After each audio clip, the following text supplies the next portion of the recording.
Assalamualaikum warahmatullahi wabarakatuh. Saya Fajar Rizky Samudra, NIM E100200197. Di sini saya akan menjelaskan sedikit mengenai bentuk-bentuk arsitektur kerak bumi beserta strukturnya, kemudian proses-proses geologi yang terjadi di wilayah saya, serta kondisi material penyusun kerak bumi atau batuan yang dapat ditemukan di wilayah sekitar saya. Topografi Kabupaten Pemalang. Kabupaten Pemalang mempunyai bentuk topografi yang bervariasi, antara lain daerah dataran pantai dengan ketinggian 1-5 meter di atas permukaan air laut, daerah dataran rendah dengan ketinggian antara 6-15 meter di atas permukaan air laut, terletak di wilayah bagian utara. Dataran tinggi dengan ketinggian antara 16-212 meter di atas permukaan air laut, terletak di wilayah bagian tengah dan selatan. Dan daerah dataran pegunungan yang terbagi menjadi dua, yaitu daerah dengan ketinggian 213-900 meter 24 meter di atas permukaan air laut. Ketinggian di atas 925 meter terletak di wilayah bagian selatan yang berbatasan dengan Kabupaten Purbalingga. Daerah dataran berada pada wilayah bagian utara yang meliputi Kecamatan Petarukan, Ambilgading, Domal, dan Ulu Jami, serta bagian wilayah Kecamatan Pemalang, Taman, Randu Dongkal, dan Bodeh dengan persentase kemiringan lereng antara 0-2%. Daerah dengan kemiringan lereng 2-15% terdapat di sebagian besar Kecamatan Moga, sebagian kecil wilayah Kecamatan Pemalang, Taman, dan Kecamatan Belik. Daerah perbukitan yang cukup curam dengan kemiringan lereng antara 15-40% terdapat di Kecamatan Watu Kumpul, sebagian besar wilayah Kecamatan Belik dan Pulau Sari, serta sebagian kecil wilayah Kecamatan Bodeh. Daerah dengan kemiringan lebih dari 40% hanya terdapat di Kecamatan Moga dan Kecamatan Belik. Struktur geologi di wilayah tempat tinggal saya, yaitu Kabupaten Pemalang, ada struktur primer. Yang pertama yaitu sesar. Sesar atau patahan merupakan bentuk rekahan pada lapisan batuan yang mengakibatkan satu blok batuan bergerak relatif terhadap blok yang lain. Pergerakan yang terjadi biasanya pergerakan relatif turun, relatif naik, atau relatif mendatar terhadap blok lain. Jika terjadi pergerakan secara tiba-tiba pada bidang sesar, maka akan menimbulkan gempa bumi. Wilayah yang terdapat bidang sesar ini biasanya terdapat di wilayah Curug yang ada di Kabupaten Pemalang.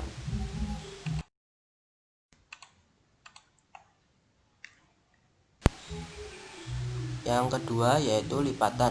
Biasanya unsur yang terlipat merupakan struktur bidang, misalnya bidang pelapis atau foliasi. Bidang pelapis tersebut berupa pelapisan batuan sedimen atau batuan metamorf. Nah, pada gambar tersebut itu berada di wilayah Bantar Bolang, Kabupaten Pemalang. Struktur geologi yang ketiga yaitu kekar. Kekar merupakan struktur rekahan yang terdapat pada batuan, tetapi tidak memperlihatkan atau menunjukkan adanya pergeseran. Selain itu, kekar juga dapat dikatakan sebagai permukaan atau bidang yang memisahkan batuan. Namun sepanjang bidang tersebut belum pernah terjadi pergeseran. Selain bidang datar, kekar juga dapat berupa bidang lengkung. Secara umum, kekar dapat dijelaskan oleh 1. Pemotongan pada bidang perlapisan batuan. 2. Terdiri atas mineral lain atau mineralisasi seperti kuarsa, kalsit, dan lain sebagainya.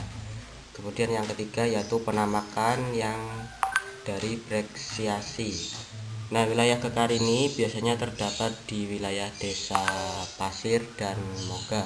Di situ terdapat perbukitan bebatuan, dan perbukitan bebatuan tersebut biasanya digunakan untuk penambangan.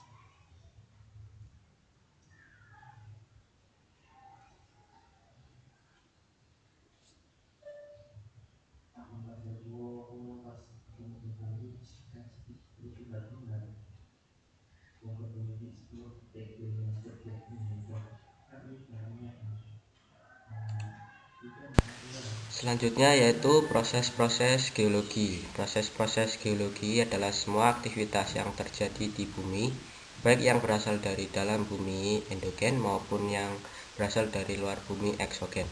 Gaya endogen adalah gaya yang berasal dari dalam bumi seperti orogenesa dan epirogenesa, magmatisme dan aktivitas vulkanisme. Sedangkan gaya eksogen adalah gaya yang bekerja di permukaan bumi seperti pelapukan, erosi, dan wasting serta sedimentasi. Gaya endogen maupun eksogen merupakan gaya-gaya yang memberi andil terhadap perubahan bentuk bentang alam, landscape yang ada di permukaan bumi. Bentang alam endogen. Bentang alam endogen adalah bentangan alam yang proses pembentukannya dikontrol oleh gaya-gaya endogen seperti aktivitas gunung api, aktivitas magma, dan aktivitas tektonik, perlipatan dan patahan. Proses di wilayah saya yaitu yang pertama morfologi lipatan. Morfologi perbukitan lipatan adalah bentuk bentang alam yang tersusun oleh batuan sedimen yang terlipat membentuk struktur antikilin dan sinklin. Morfologi perbukitan lipatan dijadikan oleh susunan perbukitan dan lembah-lembah yang berpola sejajar. Yang kedua, morfologi gawir sesar. Morfologi gawir sesar adalah bentangan alam yang berbentuk bukit di mana salah satu lerengnya merupakan bidang sesar. Morfologi gawir sesar biasanya dicirikan oleh bukit yang memanjang dengan perbedaan tinggi yang cukup ekstrim antara bagian datar dan bagian bukit. Yang ketiga, morfologi lembah sinklin. Lembah sinklin dapat digolongkan ke dalam jendera geomorfik muda, artinya bahwa proses-proses eksogenik, pelapukan, erosi, dan denudasi belum sampai merubah bentuk aslinya yang berupa lembah menjadi bentuk bukit. Proses geologi yang selanjutnya yaitu gaya eksogen. Gaya eksogen meliputi pelapukan, erosi, dan mass wasting. Pelapukan adalah proses desintegrasi atau disagregasi secara pengangsur dari material penyusun kulit bumi yang berupa batuan. Pelapukan ini sangat dipengaruhi oleh kondisi iklim, temperatur, dan komposisi kimia dari mineral-mineral penyusun batuan.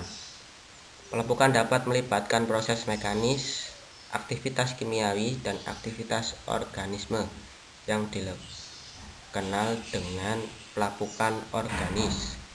Yang kedua yaitu erosi. Erosi adalah istilah umum yang dipakai untuk proses penghancuran batuan atau pelapukan dan proses pengangkutan hasil penghancuran batuan. Proses erosi fisika disebut proses corrosion, sedangkan proses erosi kimia disebut corrosion. Yang ketiga yaitu mass wasting. Mass wasting pada dasarnya adalah gerakan batuan, regolit, dan tanah ke arah kaki lereng yang sebagai akibat dari pengaruh gaya berat melalui proses rayapan, luncuran, aliran, rebah, dan jatuhan. Mass wasting umumnya terjadi di daratan maupun di lautan, terutama di lereng benua. Longsoran merupakan salah satu contoh yang spektakuler dari mass wasting.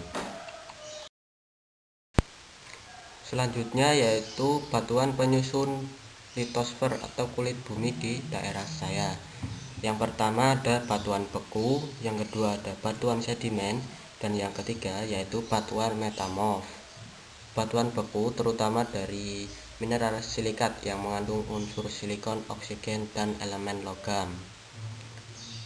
Mineral felsic yang kurang padat mendominasi batuan beku dari kerak bumi bagian atas, sedangkan mineral mafic dan ultragasa yang lebih padat mendominasi di tempat yang lebih dalam dari kerak bumi. Magma yang membeku di bawah permukaan bumi tetap dikelilingi oleh batuan yang lebih tua dan sudah ada sebelumnya, disebut batuan beku intrusif. Jika magma mencapai permukaan, muncul sebagai lava yang membeku akan membentuk batuan beku ekstrusif. Batuan sedimen yaitu batuan yang menyusun kulit bumi di wilayah saya. Mineral-mineral dalam batuan beku mengalami perubahan secara kimia menjadi mineral baru yang lebih stabil atau di dekat permukaan bumi. Dalam proses tersebut, batuan pada dilemahkan, melunak, dan fragmentasi menghasilkan partikel berbagai ukuran dan komposisi mineral. Hasil perubahan diangkut media cair, udara, air atau es, kemudian diendapkan di tempat lain sebagai sedimen. Sedimen mengeras menjadi batuan sedimen. Yang ketiga yaitu batuan metamorf. Serpih berubah menjadi batu tuli, slate atau sekis. Batuan pasir menjadi kuarsit dan batu gamping menjadi marmer, gneis. Terbentuk ketika magma intrusif mendingin di samping batuan beku atau sedimen. Kemudian yang terakhir yaitu tanah yang berada di wilayah saya. Yang pertama, tanah aluvial, terutama terdapat di dataran rendah. Tanah regosil terdiri dari batu-batuan pasir dan intermedier di daerah bukit sampai gunung, dan tanah leastasol terdiri dari batuan beuan pasir intermedier di daerah bukit sampai gunung. Ketiga batu tersebut biasa dijumpai di wilayah saya.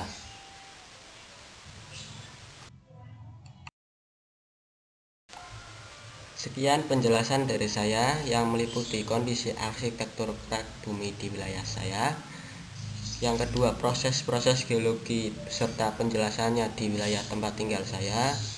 Kemudian batuan penyusun kulit bumi yang berada di wilayah saya beserta penjelasannya.